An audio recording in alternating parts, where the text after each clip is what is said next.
conseils pour bien placer tes bulles dans ta page de BD.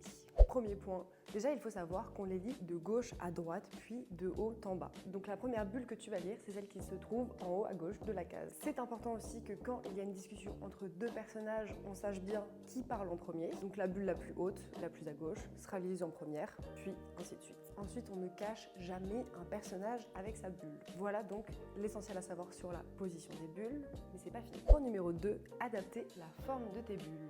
Donc la forme d'une bulle classique, ça va être ovale. Ensuite, on va retrouver la forme du nuage pour représenter des pensées. On a aussi éclaté, donc avec plein de petits picots, etc.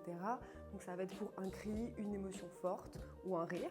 Ou encore le rectangle en haut de la case pour montrer que c'est de la narration. Donc c'est un point de vue extérieur. Mais attention à ne pas décrire ce qui se passe dans la case, mais à bien rajouter quelque chose. Donc ça, c'est un petit peu les bases pour différencier les bulles différentes. Et après, à vous d'être créatif et à vous de jouer aussi avec les codes. Maintenant, le troisième et dernier point, ça va être la lecture. Le texte doit être lisible, il doit être bien écrit avec pas de faute d'orthographe. Il ne faut pas que ce soit un gros pavé, mieux vaut avoir 2 bulles plutôt qu'un gros pavé. Il faut que ce soit bien espacé, que ce soit pas trop étriqué. Donc tout ça, il faut faire attention. Ensuite, ça peut aussi être un choix de narration. Par exemple, si c'est écrit en très grand, très gros, ça pourrait être un cri, on sent que le ton monte, on sent qu'il y a du bruit. Ou alors si c'est écrit en tout petit, on sent que c'est quelqu'un qui chuchote ou qui ne parle pas fort.